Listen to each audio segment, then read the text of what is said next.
Surprise! I know we said we were on break until August 10th, and we really are, but I decided to drop this bonus episode because, let's face it, summer can be chaos.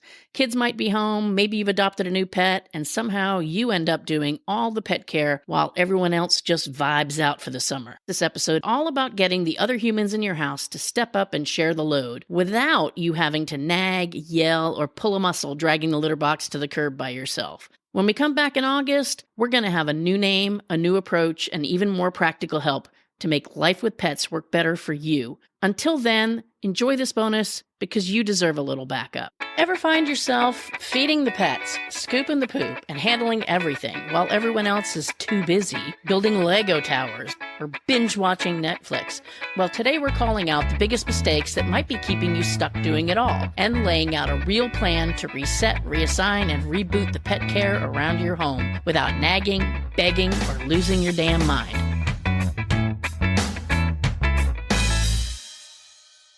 Welcome back to Muddy Paws and Hairballs. I'm Amy Castro, your straight-talking guide through the wild, wild world of pets, life, and everything messy in between. Today, we're not just venting about doing it all, we're gonna fix it.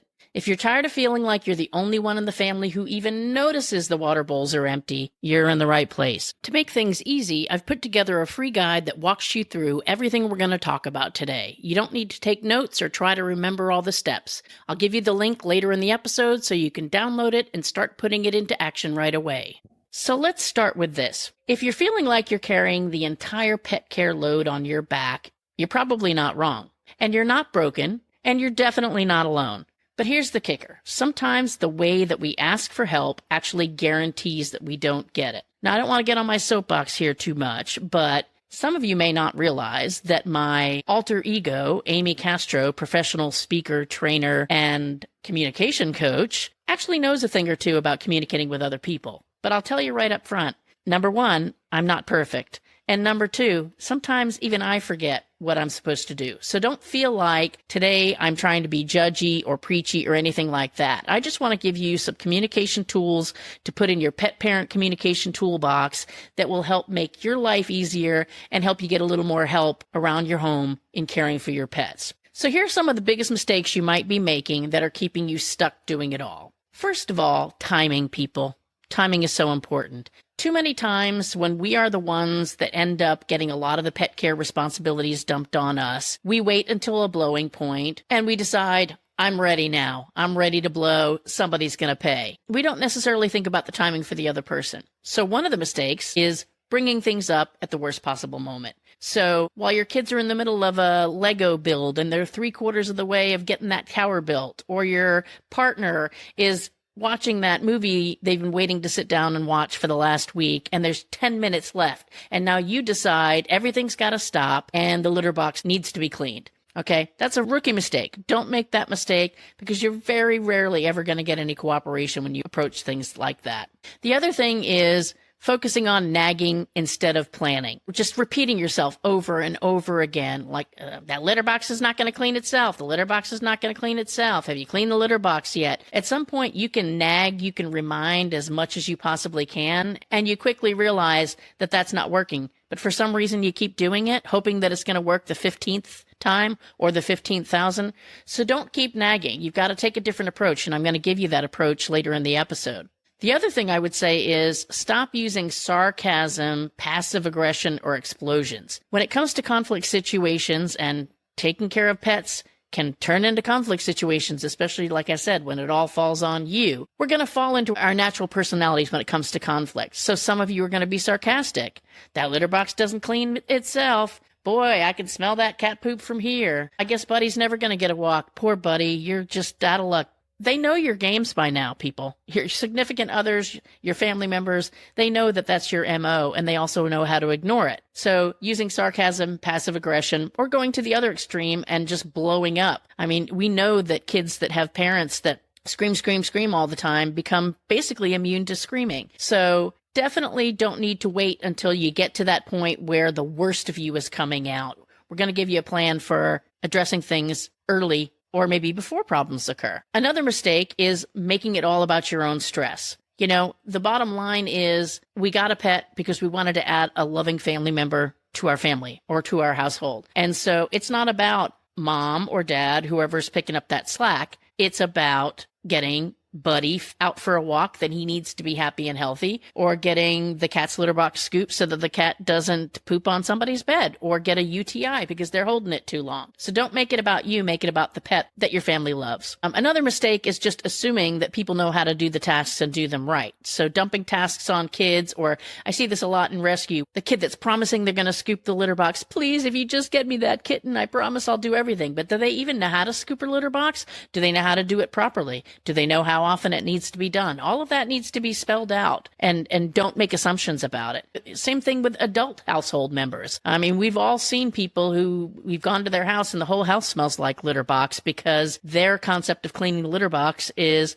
let it fill up with poop and dump it at the end of the week. That's not how I roll. So if that's not how you roll, then make sure that we're making those expectations known. And then last but not least, trying to manage everyone forever. It should not be your responsibility to stay on top of all of these things if you happen to be the primary pet caregiver. If you try to manage all this on your own, congratulations. You are now the unpaid CEO of Household Pet Operations. And guess what? You ain't getting any stock options. Okay. So if you're nodding your head at all of these thinking, yep, that's me, or some of those are me, we're about to hit the reset button. Okay. We got to start over. And the secret to getting this under control is probably not what you think. So here's how we flip the script. No more chasing, no more nagging, no more wondering why nobody cares that you're the one that's cleaning up the vomit at 10 o'clock at night while everybody's watching a movie. Okay. If you want people to actually hear you, don't ambush them. All right. So I'm a big proponent.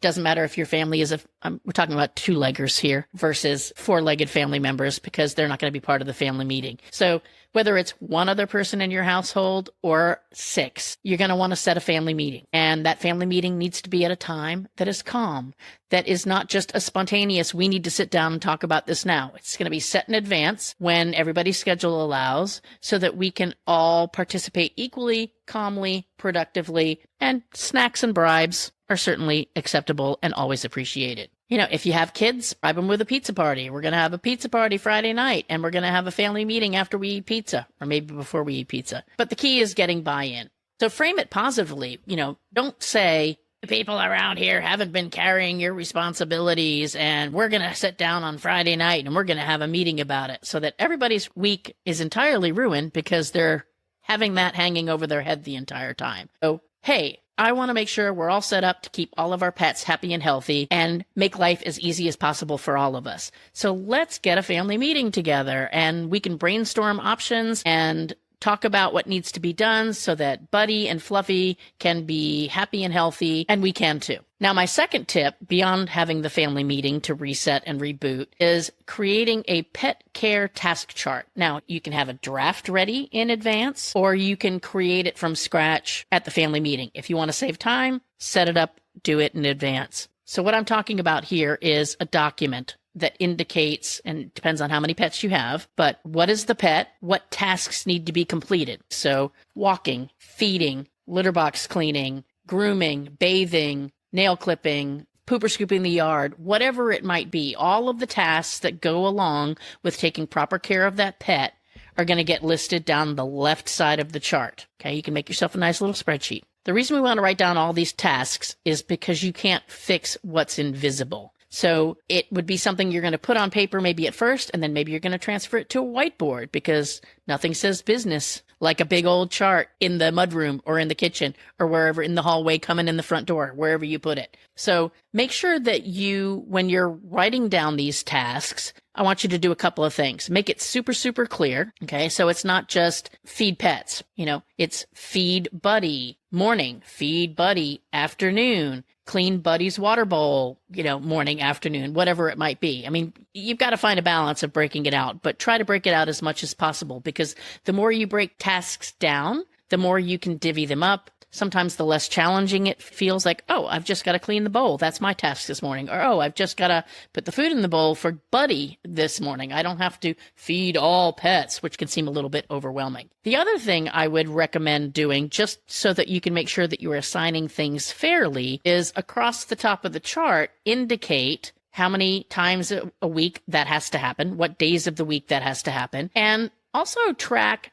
how long each item takes, just as an example. So I did this when I was relatively newly married, when I felt like my husband and I were both working. We both worked kind of the same hours, and I didn't feel like he was doing his fair share around the house. And in his mind, he's like, I take out the trash, I mow the lawn, I do this. And he had a list of things that he did that was fairly equal to the list of the things that I did. However, the trash only goes out twice a week, and the trash only takes whatever time to go out. The lawn gets mowed once a week, and it takes an hour to happen. Going to swim practice 5 days a week and sitting there for 2 hours, or the commute back and forth an hour each way. That's different. So creating a chart like this with the tasks, the amount of time it takes, how many days a week it occurs, and creating blocks for people to fill in their names allows you to assign responsibilities based on people's schedules, based on their physical abilities. You've got little kids that can only do certain things like that. And you can reassess every single week and change the jobs up. Maybe the job of cleaning the litter boxes was too much for the 6-year-old, and so you're going to have to do something different, or bringing in the 50-pound bag of dog food might be too much for somebody to handle. So you can reassess and reassign some of those jobs. And then, if you set up your chart right, you've got the ability to set it up so that as those tasks occur, people can check off what they've done. And then you've got that automatic kind of accountability built into your chart. Remember, as you're having this family meeting and talking about these things that need to be done, focus on the why. Make sure that people understand this is not just about being militaristic and handing out jobs and I'm trying to get things off my plate. Although if you are the primary pet caregiver, and oftentimes that falls to pet moms, then yeah, you are trying to get some stuff off of your plate because this is our pet, not my pet. So stress the why. Why is it so important that these tasks get taken care of? And the bottom line with a lot of them, with pretty much all of them, is they can't do these things themselves. They rely on us to do them for them, to live happily in our families. And make sure when you're having this discussion throughout your family meeting, really focus on that need to meet the needs of the pet. Instead of saying, I'm sick and tired of being the only person who does this or does that, or I'm sick and tired of being the only one who cares about the pets, say something like, hey, Daisy depends on all of us. She can't grab a snack. She can't fill her own water bowl. She trusts us to take care of her, and that's a team job. So you've got to get everybody on board with this responsibility. Shift the conversation from blaming to responsibility and caring for our pets who can't care for themselves. Okay. And again, as a reminder, assign tasks based on reality, not hope, or promises on the part of kids, because sometimes they're just not physically able to. Sometimes they're not. Their schedules don't allow. And then sometimes you're just being unrealistic and setting everybody up for failure. For example, assigning the walk the dog responsibility to your teenager that sleeps till noon. If the dog needs to be walked at 6 a.m. and can't wait till noon. We'll be right back. Our pets aren't in our lives nearly long enough, so isn't it important that we build the best relationship with them that we can? Let us help. Get our exclusive guide, 10 Tips for Building a Lifelong Bond with Your Pet, and start transforming your relationship today. Just go to petparenthotline.com/bond with your pet.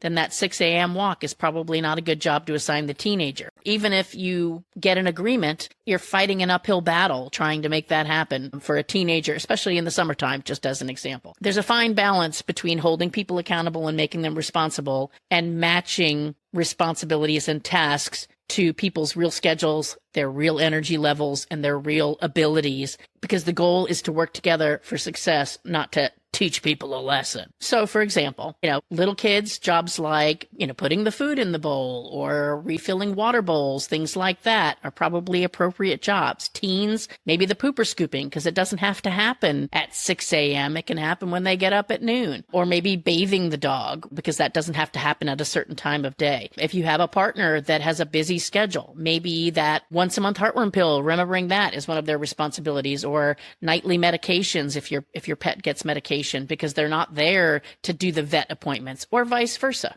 So just think about the assignments of making them fair, but also being firm. Everybody needs to be doing their fair share within reason. And last but not least, I mentioned the idea of having the check marks as being a source of accountability. I cannot overstate the necessity for that. sitting around and having a family meeting and everybody nods their head and smiles and says, yes, I've got that. That's what I'm going to do. It's not going to happen. All right. So if it's not written down, or if there's not alarms set for it to happen, it's not going to exist. And this is where most people have a tendency to fall apart. Setting the expectations is not enough. You have to create a system that make it visible early on, whether things are happening or not. So again, the whiteboards are great ideas. Phone alarms, everybody can sit right there. Even the littlest kids have phones, it seems, these days. So set reminders for walking, feedings, or medication. You can use apps. There are family organizer apps like Cozy or shared Google calendars. Maybe you have a shared pet calendar. And then I highly recommend that every week you do a check-in, just a quick check-in to see how things are going. Whether it's resetting on the next Friday night, where we're going to switch up the tasks and give people new responsibilities, or at minimum, just an opportunity to say what went well, what got missed, what needs adjusting, who's having problems or struggles getting their responsibilities done. But the bottom line is it's about the pet's well-being and making sure that we work together as a team or as partners, not about busting people and catching them failing. But even if you do all that, you've got your systems in place, you're doing some check-ins. I'm just telling you right now, and you already know as you're listening to this, things are not going to work as smoothly as it's magically fixed and things are happening. So what we need to do is we need to have a plan for when those boxes are not checked. We can't wait till Friday to say that the dog hasn't been fed all week, or that the litter box hasn't been scooped, or the dog hasn't been taken for a walk, or the bunny's rabbit cage hasn't been cleaned, whatever it might be. All right. So you have to have methodology. So this is where I want to give you some tools for communicating when things are not kind of going as planned. So here's what generally happens, right? We create this great plan. Everybody is excited, or at least moderately excited and on board. And then the plan starts falling apart. You're watching it start falling apart. And then you fall right back into old habits of communicating. So you start the screaming, the yelling, the sarcasm, the not so subtle hints, and everything just kind of falls apart, right? So here's where I really want to put on my communication expert hat and give you some techniques that you can try to keep things on track. All right. So number one, bring things up early, not days later. You want to address it when it's a speed bump, not a sinkhole. So what you're going to do is you're not going to nag. You're not going to be throwing out hints and hoping people get them, that kind of thing.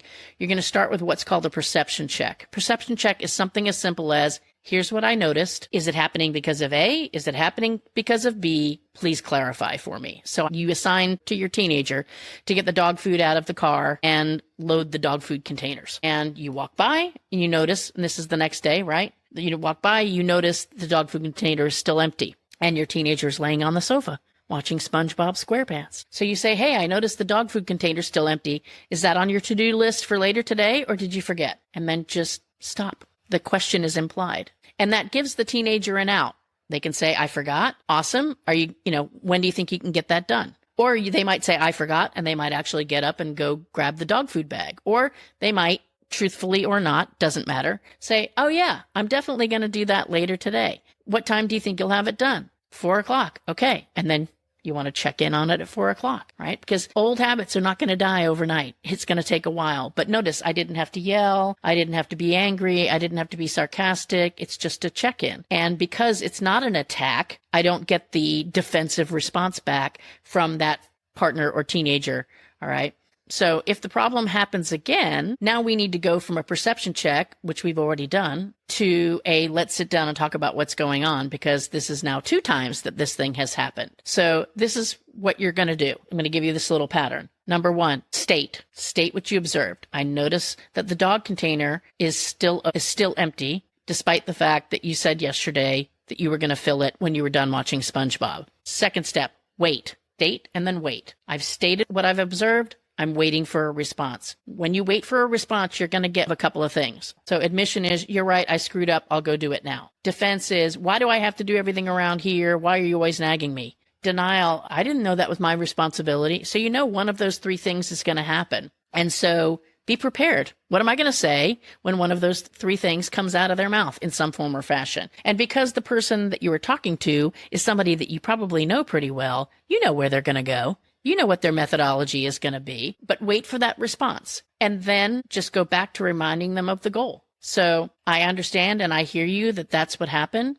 but you accepted the responsibility to fill that dog food container. You said you were going to do it, not once, but now this is the second time it's not done. What are you going to do differently starting tomorrow to make sure that your tasks, your responsibilities on the chart get done. So this is reminding them of the goal. So what is it? I'm reminding you of the goal. The goal is this needs to be done. What are you going to do to make it happen? So you're asking them for a specific solution, because obviously you reminding them is not what you want to put yourself into that position. So maybe they need to set a phone reminder. Maybe they need to pay better attention to the chore chart and make sure that they're checking it every single day. Maybe they need to specifically focus on checking it every single day when they come in from school or come in from work. What's on my chart for this evening or for today? So they need to come up with a plan. You can certainly tell them a plan. You should do this or you should do that. But it's always better when they come up with their own plan, because number one, it doesn't sound like you're bossing them around. And number two, maybe their plan's going to be better than your plan. But if they're like, oh, I don't know what I'm going to do to remember. I can't possibly remember this. Then you can certainly offer solutions. And then the last step is to agree on a new plan. So from now on, you're going to set an alarm for every Thursday at 3 p.m. to check the dog food container to make sure it's full, whatever the agreement is. So state what you observed. Wait for a response, remind them of the goal, ask them for a solution, agree on a plan. And oh, by the way, you just got my problem solving class. So this can actually be used for any kind of thing beyond pet care, but it's just a calm, productive way to have a conversation about a problem that is recurring in your life. And last but not least, think about consequences. My mom was the queen of threatening. She would threaten all kinds of things. I'm not going to pay your college tuition. I'm going to call the police on you if you walk out the door. I'm going to sell your horse if you don't do X, Y, Z. But she was not a queen of follow through. So she was just a threatener, and nobody listens to a threatener. So make sure if you're going to set consequences, like if this happens again, here's what's going to happen. You better be prepared and willing to make that consequence occur the very next time that the problem happens. So be very careful about throwing out consequences. However, I think consequences are important because most of the time people don't follow through because of a couple of things, and consequences is one of them. Number one, they don't see why whatever it is that the task is important. Well, hopefully you've made that pretty darn clear. It's for the survival and the health and the happiness of the pet. So if they don't see that, you kind of have a problem, and you might need to reassess whether you need to have pets in your house. Okay. Second reason, if beyond understanding the importance, they don't understand what the expectations. So you could certainly ask some questions of the person, like, hey, is there something that you don't understand about this task? Maybe your child doesn't have a good grasp on what cleaning the litter box could look like. Is it just dumping out the litter, or is it bleaching it, scouring it, scrubbing it? So make sure those expectations are clear. Another reason why people don't follow through is because they don't know how, or they physically couldn't, or maybe their schedule's getting in the way. So that's definitely something to be explored. But barring all of those, consequences. So if there are no consequences for me not doing something, why would I do it? Especially something unpleasant like poop or scooping the yard. Nothing happens if I don't do it, but also there's good consequences, right? So if nothing happens when I do it, like I don't have somebody say, hey, Paul, thank you so much for poop or scooping the yard. I really appreciate you getting up early this morning and taking care of that so we can enjoy the yard at the barbecue today. Whatever you're going to say. But people respond to consequences. Good ones, praise and positive feedback, and they also respond to negative ones. And so I would say look for the opportunities to provide the good ones. Good work that gets noticed gets repeated. So especially when you're talking about kids, but really for anybody, showing some appreciation for what they've done, even if it's their job or their responsibility. So what? Make them feel good about doing what they're supposed to do. But I think it is important to really look at the consequences that you're willing to follow through on if the task continues to get forgotten. So many times, just as an example in families, people will threaten their kids with, well, we're going to get rid of the dog. If you can't take that dog for a walk, we're going to get rid of the dog. Are you really willing to do that? Because if you're not, then you're wasting your time threatening that. You're a threatener, not a consequence provider. So I look at my consequences as not threats, but, and this is the phrase that I use, promises of resulting action. And am I going to make that happen? Is that action going to actually occur? Great.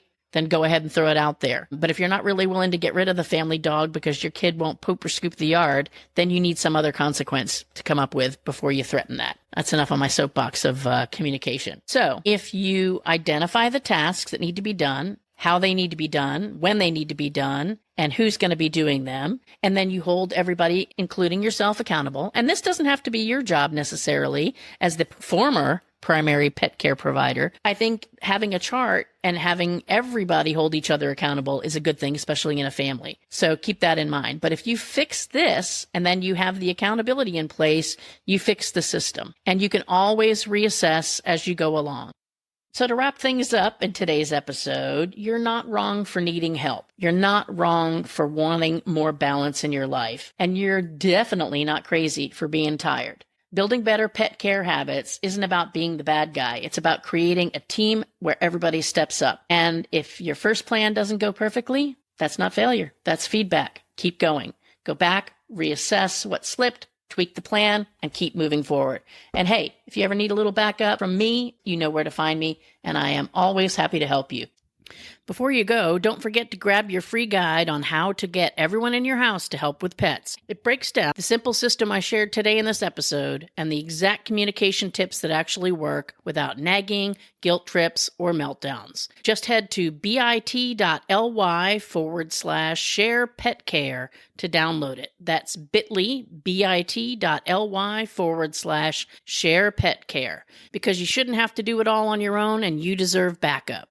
Thanks for listening to Muddy Paws and Hairballs. Be sure to visit our website at muddypawsandhairballs.com for more resources, and be sure to follow this podcast on your favorite podcast app so you'll never miss a show. And hey, if you like this show, text someone right now and say, I've got a podcast recommendation. You need to check this show out, and tell them to listen and let you know what they think. Don't forget to tune in next week and every week for a brand new episode. And if you don't do anything else this week, give your pets a big hug from us.